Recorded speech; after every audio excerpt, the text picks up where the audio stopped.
días, mis queridos amigos que cada sábado siguen el contenido de este subprograma Justicia entre comillas. Hoy sábado, como casi todos los sábados, estamos en compañía de nuestro coproductor, Frank, mi querido amigo, hermano, primo, don Carlos Moreno. Así es, así es. Recordándoles, amigos televidentes, que este programa sale ahora mismo simultáneamente por YouTube y también en radio, en AM, 1300. en el dial 1300. Y si ustedes no lo pueden ver ahora, pues ustedes ponen en YouTube Justicia entre comillas y entonces van a ver todo nuestro programa por fecha. Así que está en el aire, Justicia entre comillas. Esperamos que en el día de hoy, sábado, podamos compartir un contenido interesante para ustedes. Así es. ¿A ustedes les parece? Va a que ser muy interesante, don Fran. Carlos? Lo primero, ponernos en las manos de Dios. Hoy sábado, 8 de la mañana, con nuestros amigos televidentes, que todos los sábados a las 8 nos sintoniza. En la mano de Dios por este problema que nos acontece, esta sequía estacional. Sí. Tenemos ya más de 3 meses que tiene todas las presas en los niveles críticos mínimos. Según dijo el presidente Luis Abinader y seguido también por Olmedo Cava del INDRI, estamos ante una sequía, la mayor sequía en los últimos 40 años. Sí, señor. Se han hecho es un asunto preocupante. Todos los esfuerzos, evidentemente, los esfuerzos que se pueden hacer más de los técnicos cuando obra la naturaleza, Fran, solamente hay que ponerse en manos de Dios. Hay que decir que en las últimas 2 semanas ha habido unas vaguadas que de una manera u otra han paliado esta fuerte sequía. Pero casi no han aumentado. No han aumentado los niveles. Según dicen los técnicos, prácticamente la tierra al estar tan seca, exacto, prácticamente ha absorbido la gran mayoría. Igual también mayoría. En los lugares que debe de llover, porque los lugares también, deben ser lugares estratégicos. En las alturas de las presas. Exactamente. Gracias a Dios. Ha caído. Ha caído, pero la tierra se ha consumido. La ha absorbido. Esperamos en Dios que sigan llegando algunas vaguadas que permitan mitigar esta situación, y ahí es que nos damos cuenta, Fran, de la necesidad de que muchas de las presas, como la tan esperada que tiene más de 20 años, está en Asua, ¿cómo se llama? La presa de Montegrande. La importancia de tener represas. No, Montegrande no está terminada, está en Barahona. Está en Barahona. Esa de Asua es, ay Dios mío, la presa de...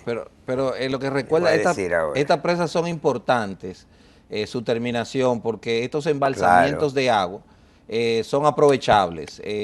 Hasta ahora, gracias a Dios, en las últimas 2 semanas, los efectos en los canales de riesgo no se han sentido, porque ya se ha autorizado de que la distribución a los canales de riesgo o sean disminuidas o no se envíen.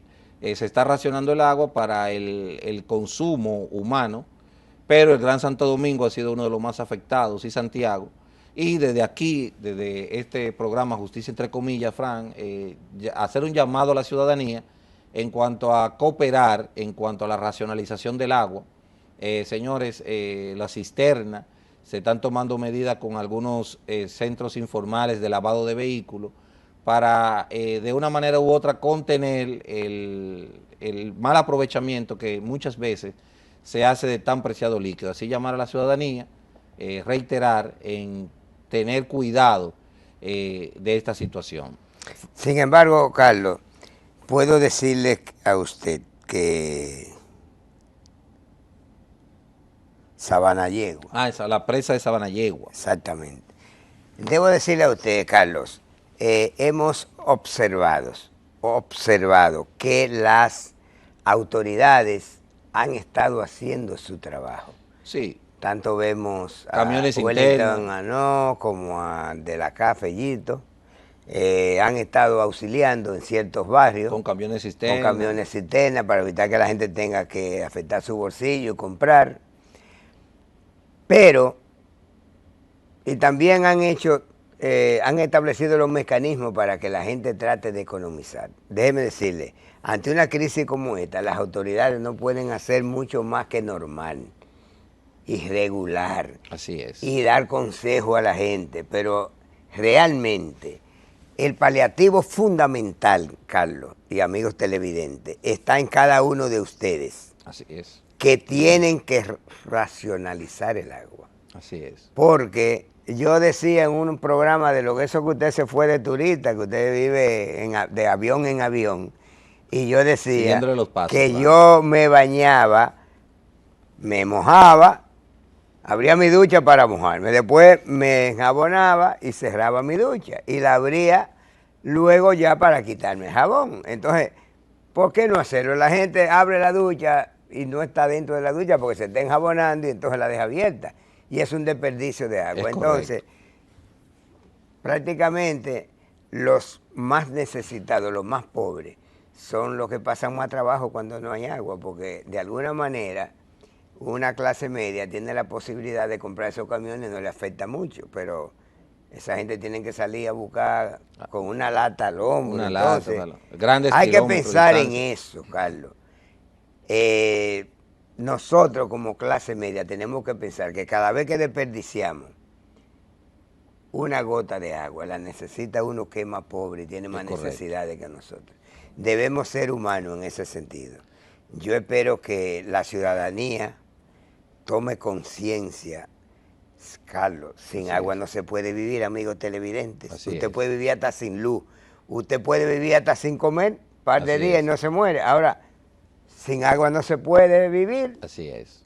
Porque entonces se afecta la higiene, que se enferma, ¿verdad? Pero no hay con qué cocer los alimentos tampoco. Correcto. O sea, es lo más importante para vivir el agua. Frank, hay que tomar conciencia. Pasando a otro tema, una de las noticias más controvertidas que han sucedido tienen que ver con las fuertes declaraciones que estableció el ministro de Medio Ambiente, Seara Hatton, que aquí nosotros hacíamos la crítica de que un gran teórico, un gran planificador en el área de la economía, cómo lo mandaban para un ministerio de Medio Ambiente, en el cual, dentro de su currículum, de su trayectoria... Yo pienso que el presidente tiene que tomar una decisión, porque ese mismo señor dijo que no sabe de eso. Sí, él saliendo de una actividad donde dejó los celulares de todo el mundo, donde estaban todos los medioambientalistas, estableció eso de que ya se estaba acoplando y conociendo, dijo esas palabras, lo que eran los objetivos y cada una de las atribuciones que tiene el ministerio. No tiene el perfil, no sé, entonces el presidente lo nombró y realmente cuando estaba Orlando Mena, Jorge Mena, habían grandes aciertos en los temas medioambientales, pero hay que establecer que nadie ha cuestionado el nivel de seriedad y de pulcritud con el que se maneja, tanto en los departamentos que he estado de economía, como aquello de medio ambiente. Entonces estableció que a su llegada tuvo que hacer una limpieza de más de 600 puestos que existían, que no hacían ningún tipo de trabajo, con salarios de 10,000 a 100,000 pesos, y que solamente un periodista tenía una nómina mensual de 1 millón de pesos. Vimos ya que el periodista Guillermo Gómez, del programa Aeromundo, le llamó hasta sinvergüenza, porque debió de mencionar en todos los gobiernos. Yo no sé cómo que él es un mago. Así mismo él es un mago. Le ha ido bien en todos los gobiernos. Cuando gobiernos. Balaguer los 12 años estuvo pegado. Después, él es primo de Salvador Jorge Blanco. Así. Cuando Salvador Jorge Blanco, tengo entendido, yo fui parte de ese gobierno, estuve en el servicio anterior, que muchísimos de esos guardias que cancelaron, él era el jefe, él era el que daba orden y vaina. Entonces, también, no. Pero hemos visto que la clase PRMista... Un hombre con un programa oye, pero no crea nada. Hemos visto que diputado, la secretaria del PRM... Es un cliché, es como una grabación. Así es. Porque no sabe diablo. Le han caído encima porque entienden que empaña la imagen de Jorge Mera, pero Fran, la sociedad civil, Participación Ciudadana y también muchas asociaciones medioambientales lo han defendido.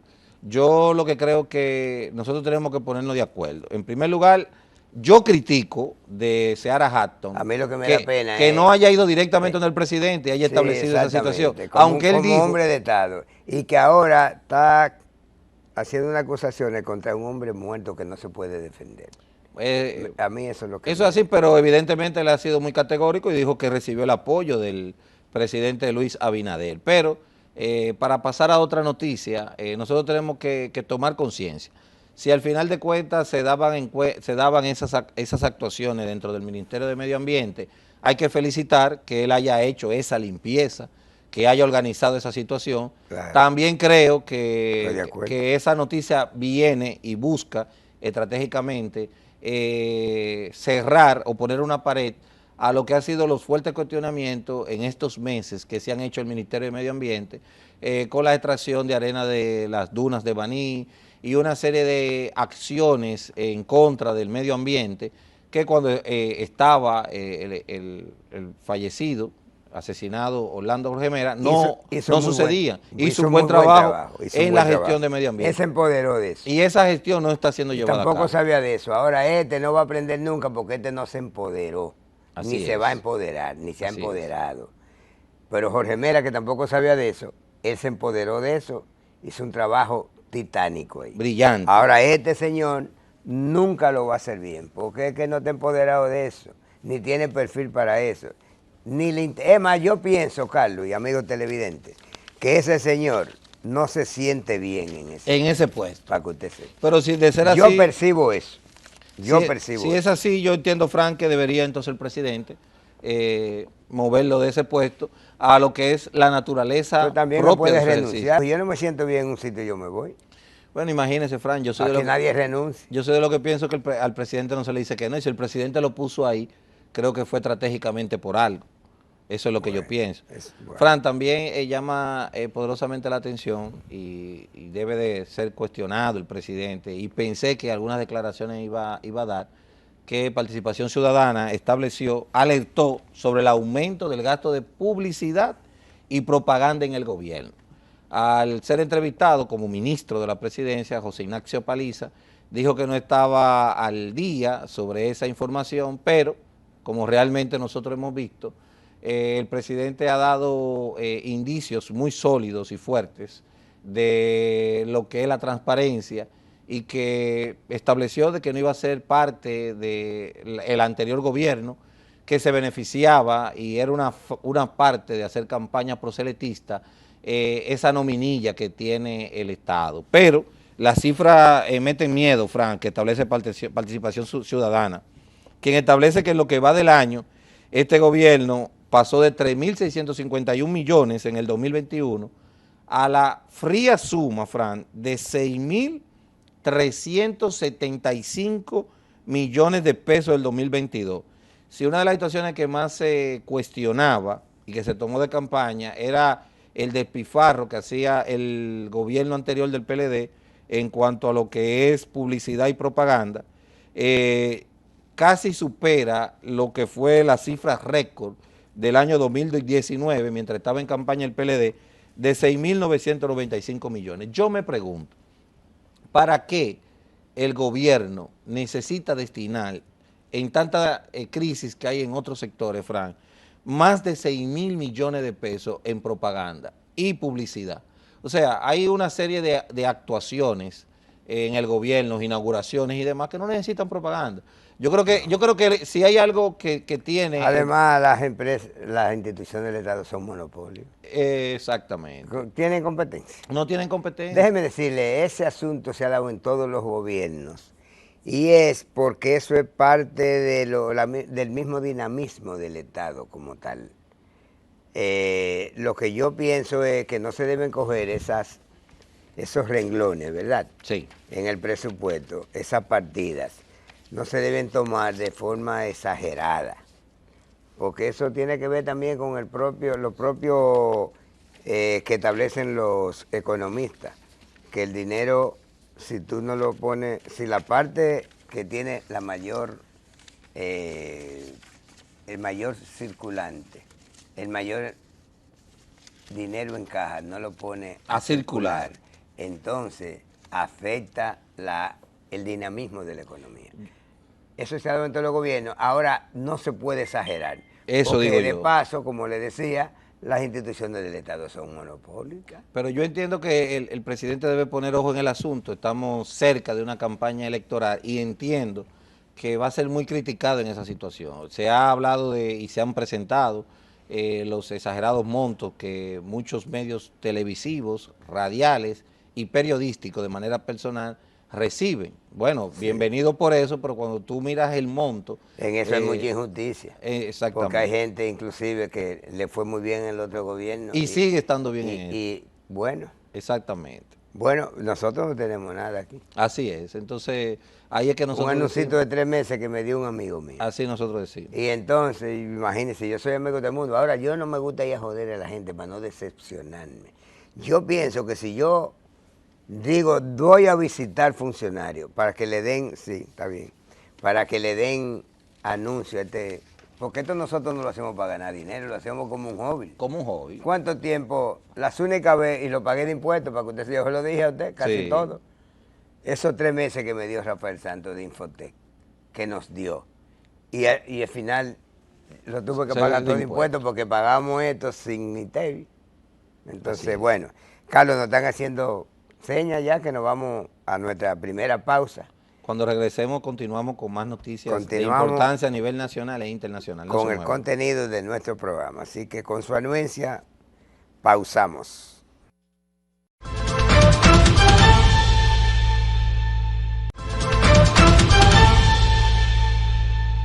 Bien, amigos, gracias por mantener su sintonía en su programa Justicia entre comillas, donde tenemos una serie de noticias nacionales e internacionales de gran importancia que comentarles y analizar junto con ustedes. Pero antes, Fran, agradecerte en la invitación. Sé que la pasaste muy bien el sábado pasado con tu familia. Agradecerle aquí vía el programa a mi prima, a tu esposa Carmen. Realmente fue un gran cumpleaños con artistas, karaoke, exquisita comida hecha por ella. Todos los años ella hace lo mismo. Realmente me sentí esa calidez tuya, que también la tienen tus hijos, con Francina Abreu y tus 2 hijos varones. Realmente fue muy bonito, creo que tenemos algunas imágenes del cumpleaños. Yo no sabía. Y sé que la pasaste muy bien.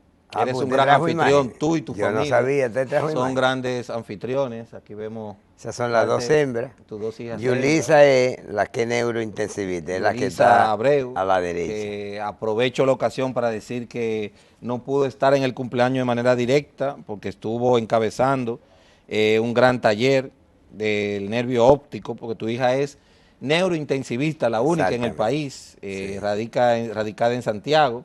La Coromina. Quiero mandarle unas felicitaciones. Porque ahí está Francina con mi nieta. Esa es Francina y su nieta. Ahí está la mesa. Fue, sí. Exquisito, exquisito, realmente que sí, ahí cantándote.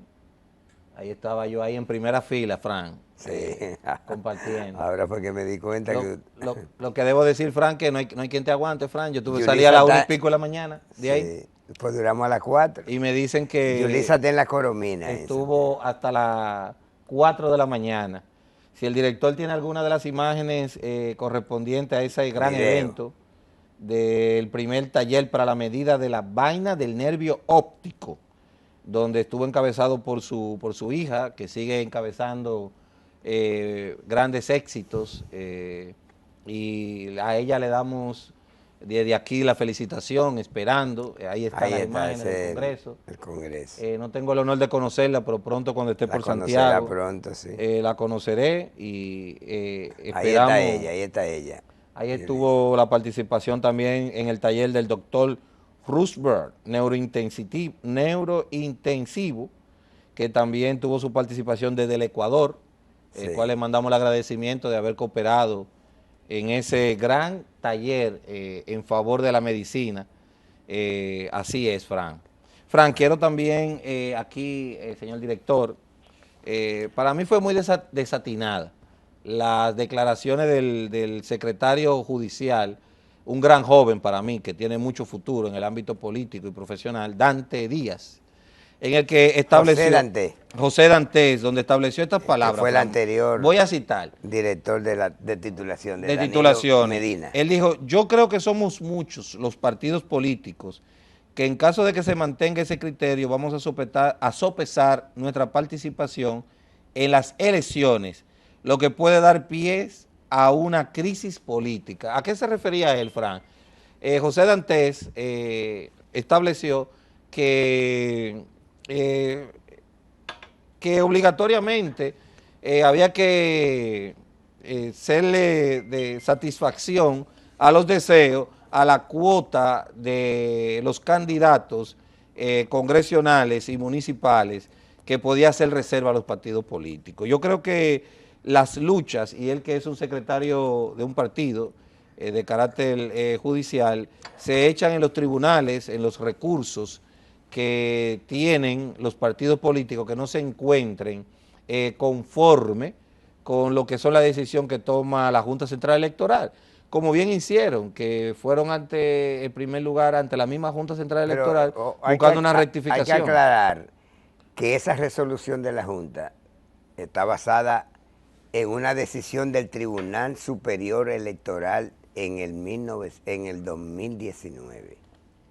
O sea que también hay una sentencia en ese Una sentencia en ese sentido. Pasa que había una discusión. ¿Qué es lo que pasa? ¿Usted me permite interrumpir? Claro. ¿Qué es lo que pasa con eso, Carlos y amigos televidentes? Los partidos políticos pequeños, ¿verdad? Mire que hay un 20% que es reserva de los partidos. Ese 20% es prácticamente para que los partidos tengan el rejuego de hacer alianzas estratégicas, necesarias. Pasa?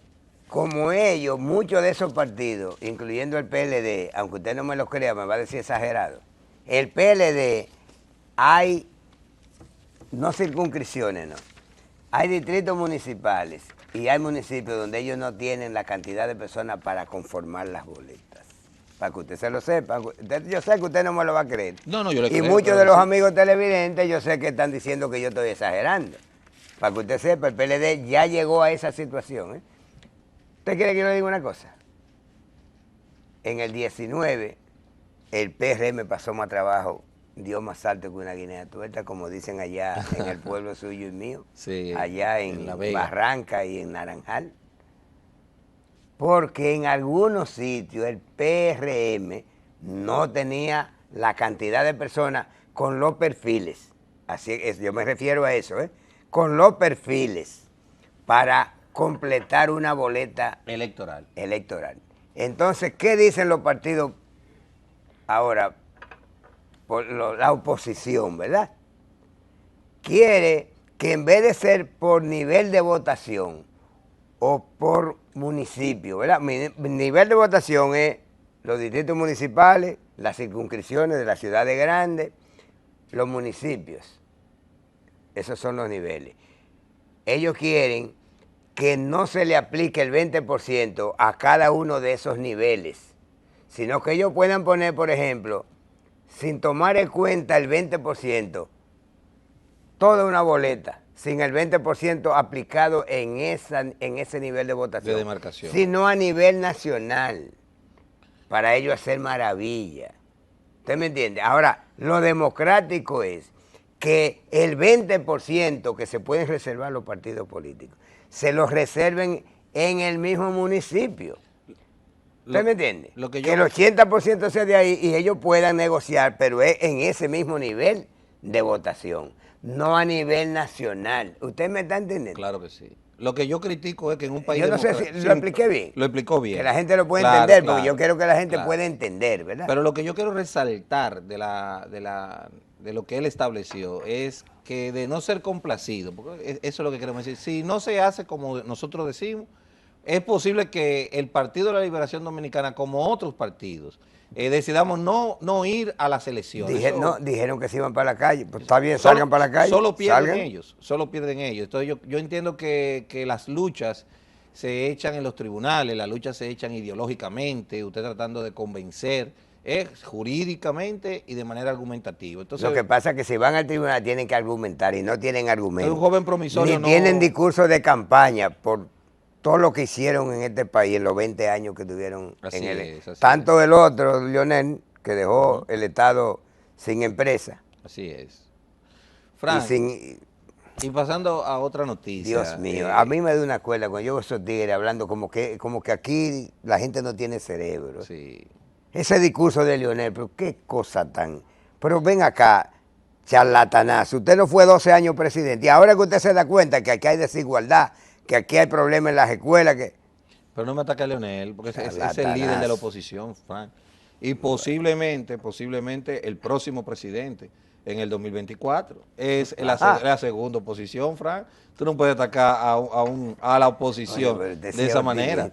Puede ser. Bueno, ha subido, Frank, en 4 años. Y discúlpame que lo diga. No, yo estoy claro que él está por encima del PLD, porque el PLD se va a convertir en la entelequia que es el PRD que Miguel Vargas tiene ahora.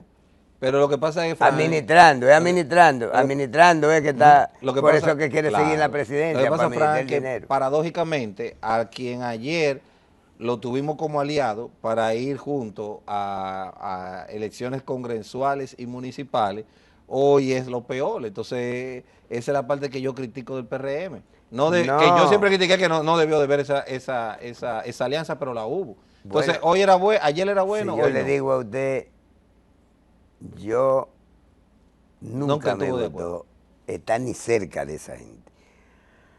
Pero la política es así. Es así. Fueron alianzas coyunturales en niveles de votación, con sindicatura, con senaduría y con diputados, pero fueron locales. Así es. Y déjeme decirle, tengo entendido que el PRM prácticamente sugirió casi, por ejemplo, el Digüey, que es senador, apoyado por el PRM, el mismo PRM nada más aceptó eso. Así es. En Dajabón, Lionel tenía 2 propuestas para senador, que ese también ganó con los votos del PRM. Porque Lionel no tenía votos, ¿verdad? Para ganar un senador, un solo. Y ese... No sacó un 10, Frank. No tenía un 10, no sacó un 10 en la presidencial. Exacto. Entonces, también se le puso condiciones, déjeme decirle. Ok. Mire, a propósito de eso. Maimón. A propósito de eso. Si usted me permite, Luis Abinader. Director, usted tiene unos videos que yo le mandé ahí de una actividad que tuvo Luis Abinader hoy en San Pedro, en Consuelo. Ayer viernes. Sí, ayer viernes, con los colonos azucareros. Usted va a ver. ¿Y de qué trató esa actividad, Fran? Esa actividad es que el día de ayer viernes es el día de los colonos. Okay. Los colonos no son más que los dueños de terreno que siembran caña con el compromiso de vendérselo a tal o cual ingenio, ¿verdad? Okay. Entonces ellos siembran su caña y tienen ya la seguridad de que un determinado ingenio, con lo que ellos contrataron, se la va a comprar. A un precio competitivo. A un precio competitivo. Entonces, esas personas, los colonos, que son los que producen la caña y se la sirven a los diferentes ingenios para molerla, esos son los colonos. Entonces, ayer viernes fue el día de los colonos y mírenlo ahí. Lo vemos ahí con Hipólito. El licenciado Abinader, presidente de la República, estuvo haciéndole... Sí, ahí está el doctor Burgo Gómez, que es el actual director ejecutivo del CEA, presidente de la República, Luis Abinader, está también nuestro amigo Hipólito Mejía. ¿Y esos títulos, Fran, de qué trata? Eso es porque el presidente no deja pasar nada. Óigame, él fue a entregarle a esa gente, nunca ningún otro lo había hecho, fue a entregarles reconocimiento, inclusive póstumos. Okay. Yo estuve ahí, yo vengo de allá aquí al canal, en San Pedro, en Consuelo fue eso. Y inclusive algunos líderes de los colonos azucareros que ya habían muerto, él llamó a la familia para entregarle un reconocimiento póstumo. Y una pensioncita, ¿no? Fue un acto muy bonito. Muy bien, muy bien. Un acto muy bonito. Frank, pasando aquí, señor director, quisiera saber esta problemática que usted entiende. En primer lugar, vimos como la cooperativa de Copardón, una minera muy importante en Maimón, existía una serie de reclamos, de mejorías, los cuales de manera consuetudinaria fueron entregadas. Cormidón.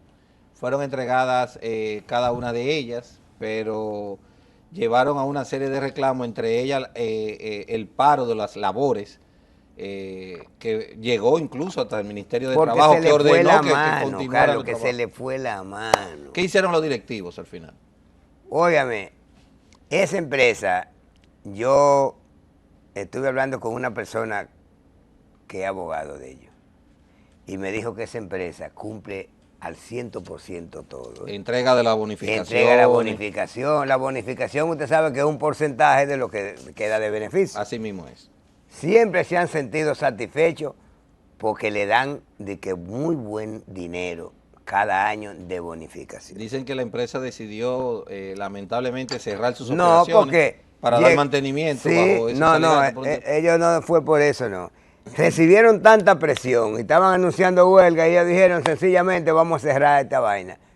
Ellos no dijeron que era para dar mantenimiento. Ahora, yo sí supe con esa persona que iban a aprovechar ese tiempo para dar mantenimiento. Porque si se llevan de ellos iban a trabajar para los trabajadores, porque tampoco es así, porque todo el que invierte, los empresarios invierten es para sacar dinero. Así es. Ahora crean empleo también. Entonces, ahora déjeme decirle, Carlos, yo estuve hablando con el senador, amigo mío de allá de Cotuí. Ahora andan buscando padrinos, óiganme bien, para que ellos no cierren, porque ven que ahora sus empleos, sus puestos de trabajo, está corriendo peligro. Señores, no se puede apretar tanto la tuerca porque después se daña, se corre. Amigos televidentes, nueva vez con su anuencia, vamos a una pausa comercial y en breve retornamos con ustedes.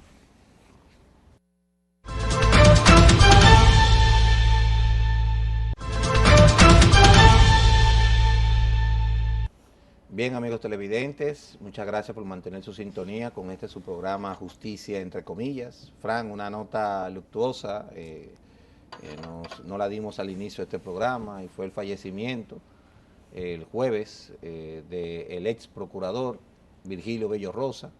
Fue ex procurador general de la República en el gobierno de Hipólito Mejía, en un proceso 2000-2002, en un proceso que pudiéramos llamar de transición entre la temática anterior del viejo Código Criminal a lo que fue el nuevo Código Procesal Penal, un gran jurista de una trayectoria. La etapa de las liquidaciones. Exacto, la etapa de la liquidación de los procesos. Hay que decir que es un gran jurista, fue un gran jurista. Nosotros no sabíamos que estaba aquejado de salud. Sí, no encontrábamos extraño que no fue parte del tren gubernamental de Luis Abinader. Sí, déjeme decirle, porque parece que usted no sabe. No sabía, ¿no? Virgilio, yo fui un gran amigo de él, amigo de sus hijos. Fuimos juntos su director electoral del PRD. Cuando Winton ganó, eso fue en el 96. Fuimos dos subdirectores electoral del PRD. Era Winton ganó el director y nosotros éramos dos subdirectores. Él tenía una casa en Jarabacoa, la que visitaba con mucha frecuencia, casi todos los fines de semana, y él revaló hace aproximadamente 3 años. Wow. ¿Y de eso? Él estaba vivo porque Dios parece que lo mantuvo esa secuela. Él duró como 30 días en coma, porque se dio golpe en la cabeza a esa edad, y él volvió, para que usted sepa. Y mire, hace como 3, quizás 4 años de eso, vivió más. Después de 30 días en coma, una persona de esa edad, Dios le dio un chance. Pero de todas maneras, nosotros sus familiares, nos solidarizamos. Nos solidarizamos con sus familiares, sé que ha sido una gran pérdida para ellos y por qué no decirlo para el país. Así es. Pero todos vamos para allá. Fran, en las internacionales queremos hacer una nota que llama la atención, tanta inestabilidad en varios gobiernos, en varios países, con respecto a la gobernabilidad, la cual nosotros debemos sentirnos orgullosos y debemos darle gracias a Dios en cuanto a la estabilidad social que tenemos y de la democracia. Fíjate cómo en Ecuador, el presidente de Ecuador, quien se sentía amenazado de ser destituido por el Congreso, que había entablado todo un juicio político para él, ordenó la disolución, disolvió el Congreso nacional en ese país. La situación fue que cuando sometieron eso, él necesitaba, por ejemplo, para ahora se necesitaban 92 votos y 88 votaron en favor, a favor para que vaya al juicio político. Al juicio político. Entonces se vio una frontera muy... Y la Constitución de Ecuador le permite al presidente disolver el Congreso, pero con previas regulación. Por ejemplo, cuando tiene una situación de ingobernabilidad, para evitar que las cosas se vayan de la mano, ¿verdad? Sí. Cuando... Esa situación no acontecía de ingobernabilidad. No. Bueno, a él lo iban a destituir, ya se estaba acercando a la ingobernabilidad. Cuando hay una situación también económica también. Así es. Situaciones de fuerza mayor. Dice la Constitución, son 6, no recuerdo. Él mandó a las elecciones inmediatamente. Entonces, pero mira cómo es que le permite la Constitución de ese país, de Ecuador, le permite al presidente, ya por razones de fuerza mayor, como yo les había dicho, disolver el Congreso, pero disminuir el proceso, el periodo. O sea, porque tiene que convocar...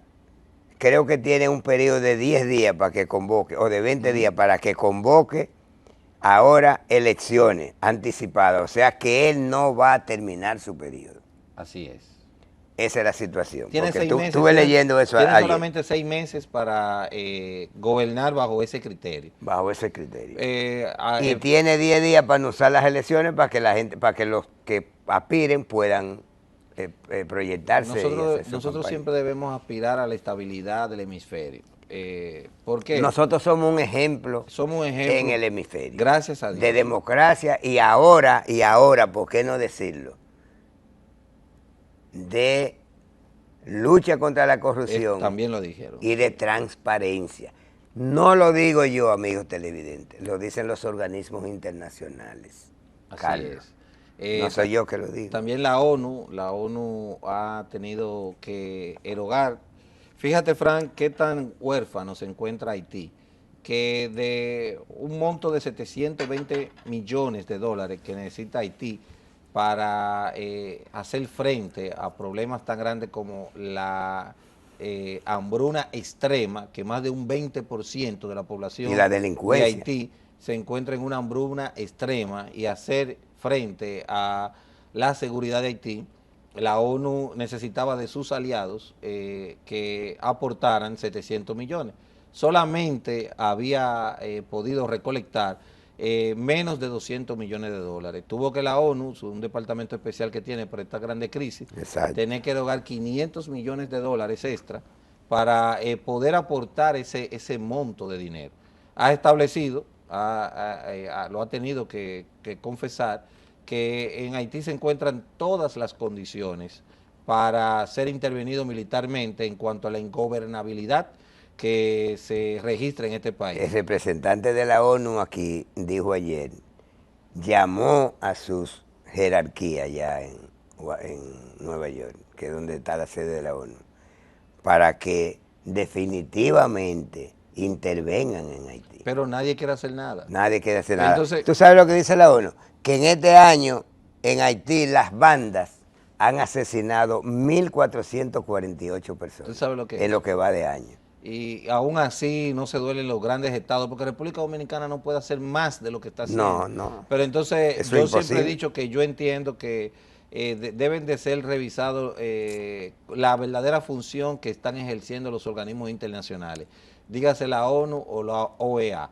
porque para crisis y conflictos como este, es que la ONU y la OEA deben de demostrar que tienen realmente una función clara, específica, para estos tipos de conflictos. Ahora, ¿en cuáles países sí funcionan? En Ucrania sí podemos mandar todos los miles de millones de dólares necesarios para hacer frente a otra potencia, porque hay intereses contrapuestos como Estados Unidos, China, contra Rusia. Y además el dinero de la guerra nada más sirve para destrucción. Destrucción, pero entonces en Haití, que tenemos que salvar vidas, salvaguardar propiedades y salvaguardar lo más importante también, claro, la vida es uno de los más importantes, la democracia y estabilidad de un Estado. Entonces ahora, nadie aporta nada. Ahora ese país se lo han robado ellos mismos también. Sí, claro. Eso ahí en Haití existe la clase media, la clase baja, no existe clase media, que no encuentra ni agua para bañarse. Y una sociedad ya encumbrada que se lo ha robado todo. Entonces, entre políticos y empresarios. Con más razón. Allá en Petianville, allá en las lomas, esa gente no bajan ahí, ¿no? En helicóptero que salen de ahí, no bajan al pueblo. El pueblo se está quemando. Las bandas delincuenciales de allá, de Haití, se han hecho dueños de Puerto Príncipe. Es muy penoso, es muy penoso. Es muy penoso. Pero esa gente, todos los gobiernos que tienen son corruptos, traficantes de armas, traficantes de droga. Óyeme. Es lamentable. Por eso dijo alguien en la ONU hace poco, como un poco molesto, ¿verdad?, con las actuaciones de lo que han sido los gobernantes y lo que han dirigido todo el tiempo ese país. Dijo que ellos deberían resolver su propio problema, porque también se refirió a los empresarios, uno de la ONU. Así es. Que ellos deberían, los que han desbaratado ese país son los empresarios y los gobiernos que ha tenido, entonces ellos también que aporten algo. Porque mandan para allá dinero, Carlos, y se los roban también, para que tú sepas. Por eso ese país no tiene otro camino que es la intervención. Sí. Para que el dinero que van a invertir ahí lo administre alguien, no ellos, porque se los roban todo. Ese es el problema. En los pocos minutos que nos quedan quiero llevar a la población. Tenemos que hablar de esta cosa tan lamentable, de este joven hijo de un... presentación de televisión, pero bueno, solamente que en el próximo programa vamos a hablar más ampliamente con lo que tiene que ver el anuncio que hizo en el desayuno del Grupo Corripio el ministro de la Presidencia, Joel Santos, con respecto a cuáles son las nuevas apuestas que hace el gobierno con el tren metropolitano, que es un tren que va a iniciar en el Centro Olímpico y va a transcurrir todo el trayecto de la John F. Kennedy hasta la Charles de Gaulle en una primera fase, y una segunda fase que va a ir desde la Charles de Gaulle, toda la autopista Las Américas, hasta el aeropuerto Internacional Las Américas, igual como el John F. Kennedy, que en el aeropuerto John F. Kennedy, si uno desea, puede, saliendo del aeropuerto, tomar un tren desde el aeropuerto y llegar al Bronx, a Manhattan. En Italia también. En Italia. En casi todos los departamentos de Italia. Es un proyecto ambicioso. Te lleva el tren al mismo aeropuerto. Es un proyecto ambicioso que está en su fase final de planificación, que evidentemente no terminará en el 2024. En el cual en un próximo programa queremos tener los datos específicos. Yo creo que ese no terminará ni en el 2028. Eso es así, es un plan muy amplio. Pero no importa, lo que importante es que es el desarrollo del país y que va a unir a dos zonas importantes que quizá el metro de Santo Domingo no se encuentra registrado, porque evidentemente hay zonas, Frank, que no pueden ser soterradas como es ese trayecto. Exactamente. Ibas a hablar. Mire, Carlos, no, algo lamentable. A mí no me gusta venir a este programa a hablar de cosas negativas, ¿verdad? Pero nosotros estamos aquí para comentar las noticias, ¿verdad? Claro, las buenas. Mire, yo he pasado mucha tristeza en esta semana, porque he visto un padre. Usted sabe que hubo un joven, hijo de una persona de los medios. Así es. Yo de verdad no lo conozco. Yo tampoco, no. Lo vi llorando mucho con una gorra puesta, entonces nunca le vi la cara. La esposa el doctor Nastra le llaman. El doctor Nastra, y al jovencito, hijo de él. El doctorcito. El doctorcito le decían. Entonces, Óigame, Dios mío, señora, hay que proteger la familia. Fran, pero más tristeza da la muerte de ese joven. No, pero yo comienzo por ahí. Sí. Hay que proteger la familia. Mire, hay que dar Educación. ejemplo, hay que dar buena educación. Hay que dar seguimiento. Mire, déjeme decirle que ese hombre, cuando él estalló en llanto, él comenzó a decir que él nunca pensó, porque él dijo que lo atendía bien, ese joven. Así es. Pero también se crió solo con su mamá. Eso no es óbice para que salga así. Así es. No es óbice, pero ¿por qué digo esto? Porque si nada más se crió con su mamá, entonces él no podía asegurar el accionar de él del día a día porque él no estaba ahí. Él dice que le pagó a ese mismo. Él participaba en los él participaba en algunos de los programas de su padre, Fran, y yo me gusta. Ese es el padre, ese es el padre, ese es el doctor. El pues niño mira, era un joven de 18 años. De verdad que yo lo conocía así. Él participaba en algunos programas de su padre, pero... Y lo lamentable es que el que murió se iba a graduar ya. Se iba a graduar. Y un muchachito de que casi no salía al medio. Un ejemplo. Que salió de que con un grupo. Diablo, eso es increíble. Pero, fue él Frank, de esta noticia lo que más hay que sacar a relucir es que es con quienes los hijos se juntan. ¿Cuál es el modelo y el ejemplo con quienes los hijos se reúnen? Porque hay veces que tú ves indicios de cuáles pasos está dando tu hijo. Aunque el taxista, porque hay un taxista involucrado, fue un atraco que cometieron a varios. Hay dos presos, eran tres. Hay dos, pero Frank... Vi un video que soltó en las redes, el otro que está, quizá usted no lo ha visto. Yo lo vi, Frank. Lo vi a las 10 de la noche, donde él dice que no fue él que conquistó, que el doctorcito era que lo llamaba. El santero se dice. Exacto. El santero era que ubicaba donde habían personas. Que ellos no le tiraron a ese muchacho que mataron. Que tiraron tiro hacia arriba. Que fue el dueño de la discoteca que se llama Kiss, dicen ellos. Entonces, que hasta que no busquen ese video. Él no se va a entregar. Donde se evidencie que ellos no lo mataron, él no se va a entregar. Pero según sale Frank, todavía hay que confirmar de que agarraron por la Duarte a ese joven que sale en el video, diciendo que... ¿Lo agarraron ya? Sí, supuestamente. Tenemos que todavía, tiene que ser confirmado. Porque anoche a las 10 de la noche no lo vi. En las redes sociales lo vi, pero como a veces las redes sociales cometen errores o se dan noticias falsas. Bueno, ayer dijeron que había renunciado el ministro de Educación. El ministro de Educación, que era falso. Y él dijo después que él se sentía muy bien en su puesto. Pero en esa noticia, Frank, creo que aquí es triste de ambas partes, una vida humana que se pierde. Sí. Un padre devastado. Y un joven además. Un joven que la influencia. Que la vida fue truncada. Lo que pasa, Frank, que a los jóvenes hay que fajarlos a estudiar. Sí. Hay que estar seguimiento de los hijos con quienes se reúnen. Claro. Yo creo que él debe de responder por sus actos. El padre ha sido muy responsable de decir que aunque le duela, debe y quiere que la justicia actúe como debe de ser. Se dice que se estaba pagando $1 millón de pesos a uno de los imputados para que desvinculara al joven, y por eso vimos en ese video como que está ahí el señor director, las imágenes donde dice que... yo no vi eso. Sí, ese joven, Fran, míralo ahí el video, dice que no es como se ha alegado. Ese fue el que dijo que no se entrega hasta que no vean el video. Hasta que no vean el video de la disco. Que ellos no mataron. Exacto.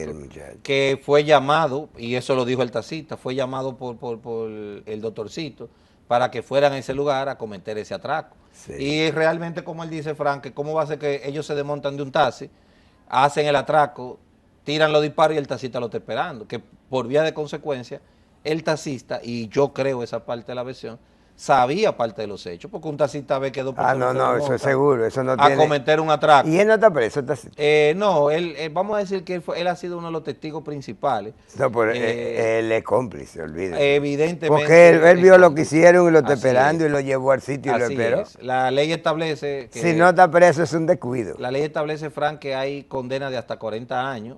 Primero porque la ley de porte y tenencia ilegal de armas de fuego establece que cuando en un homicidio se encuentra involucrado una arma de fuego de manera ilegal, la pena puede ser de 40 años. Y al hijo del doctor Nastra se enfrenta a una pena como cómplice, porque no es autor material, de hasta 20 años. Entonces, estas son las consecuencias, Fran, de andar en el medio, del jangueo. Estos hechos suceden casi a las 4 de la mañana. ¿Qué hace un joven de 18, 19 años andando a las 4 de la mañana, que no trabaja, que quizás está empezando sus estudios, quemando su neurona en acciones que no son las más adecuadas. Exacto. O sea, el relevo generacional, ¿qué está pasando con el relevo generacional? Por eso hablábamos en educación, lo que eran las estadísticas que se establecían en el Departamento de Orientación. O sea, ¿cuáles son los modelos que están siguiendo nuestros jóvenes? Los modelos que están siguiendo nuestros jóvenes es Bad Bunny, un joven que anda con un vestido, las axilas llenas de pelo, vestido de mujer, donde ahora el criterio es que el niño puede decidir el sexo. O sea, que el sexo tú puedes decidir qué sexo existe. Usted puede decidir su preferencia sexual, pero el sexo usted siempre va a ser hombre, o va a ser mujer. Esa es la realidad. Entonces los modelos que tú sigues en la música es droga, sexo desenfrenado. Ahora su conducta aberrante la puede exhibir como usted quiera. Robo y atraco. Pero va a ser hombre o mujer. Esas son las prendas que la juventud hoy en día está exhibiendo. Lo que más saca reflexión este hecho que sucedió, Fran, además del dolor desgarrador que tú dices su padre, es que nosotros debemos tener mejor cuidado de nuestros hijos.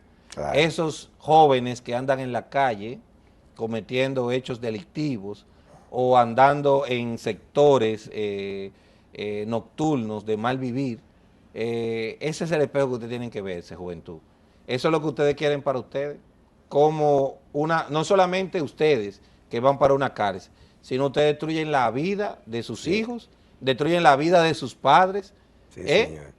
Sus hermanos, del entorno cercano. Nosotros necesitamos entrar en una reflexión y en un estudio profundo y de análisis del núcleo más importante de la sociedad, que es la familia. Exacto. Y a los jóvenes también, Carlos, porque a veces nosotros no, como tú bien decías, no tenemos los cuidados que tenemos y la atención, la observancia con los hijos. Así es. Pero también a veces hasta en droga están metidos. Así, claro. Y la falta de observancia de su padre hacia ellos, tampoco tú nunca te vas a dar cuenta, porque tú no lo observas ni lo... Hay que dedicarle más tiempo con los hijos. Hay que dedicarle tiempo a los hijos.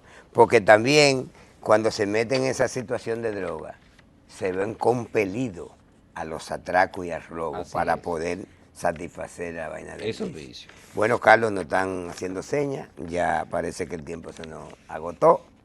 A nosotros nos resta extenderles a nuestros amigos televidentes la invitación de siempre, que el sábado a las 8 de la mañana sintonicen Teleradio América y entonces podamos tener otro conversatorio como el de hoy. Feliz fin de semana, Dios lo bendiga y cuídense mucho.